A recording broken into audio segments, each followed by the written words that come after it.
చేసి ముఖ్యమంత్రి గారికి ఇచ్చిరట.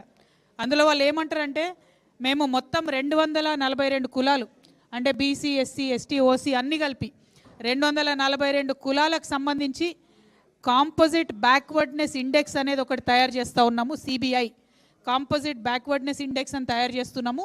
దాని తర్వాత రాష్ట్ర ప్రభుత్వం నుంచి ఇతర కార్యక్రమాలు చేపడతారని చెప్తున్నారు.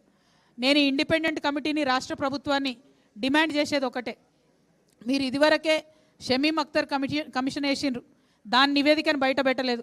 భూసాని కమిషన్ వేసిండ్రు, దాని నివేదికను బయట పెట్టలేదు. మీరు కులగణన వేసిండ్రు, ఇంతవరకు కులగణన వివరాలు గ్రామాల వారీగా బయట పెట్టాలి అని చెప్పి మేము డిమాండ్ చేస్తే అది బయట పెట్టలేదు. అది బయట పెట్టకుండా మళ్ళా నిన్న పత్రికలకు మీరు తప్పుడు లెక్కలన్నీ రిలీజ్ చేసిరు.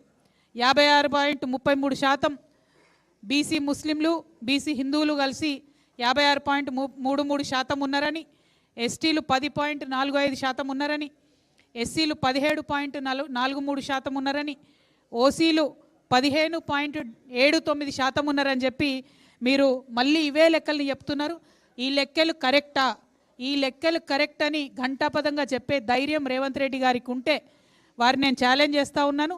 మీరు గ్రామ పంచాయతీల వారుగా డీటెయిల్స్ ఇవ్వండి. దూద్ కా దూద్ పానీ కా పానీ హో జాతా. అక్కడ డీటెయిల్స్ ఇవ్వకుండా మీరు దాచిపెట్టే ప్రయత్నం చేయడం సరికాదు. ఈ యొక్క ఇంటెలెక్చువల్స్ కమిషన్ రిపోర్ట్ని కూడా, కమిటీ రిపోర్ట్ కూడా సంపూర్ణంగా ప్రజల ముందు పెట్టాలని చెప్పి నేను డిమాండ్ చేస్తూ మళ్ళీ ఒకసారి బీసీ సమాజాన్ని, బీసీలకు రిజర్వేషన్ కావాలనుకునేటటువంటి ప్రజాస్వామ్యబద్ధంగా ఆలోచన చేసే ప్రతి ఒక్క తెలంగాణ బిడ్డను కూడా రిక్వెస్ట్ చేస్తున్నా, 17 జూలై నాడు పెట్టినటువంటి రైల్ రోకోని మనందరం కలిసి విజయవంతం చేసుకుందాం. ఢిల్లీకి ఒక మంచి మెసేజ్ పంపిద్దాం. డెక్కన్ నుంచి ఢిల్లీకి పోయే ప్రతి రైల్ని ఆ రోజు ఆపుదాం. తెలంగాణ బీసీల యొక్క ప్రతాపం ఏందో చూపెడదామని ఈ సందర్భంగా మీకు నేను విజ్ఞప్తి చేస్తూ మరి యునైటెడ్ పూలే ఫ్రంట్ కన్వీనర్ శివశంకర్ గారిని ఒక 2 minutes అడ్రస్ చేయవలసిందిగా కోరుతాం. జై బీసీ, జై యూపీఎఫ్, జై జాగృతి.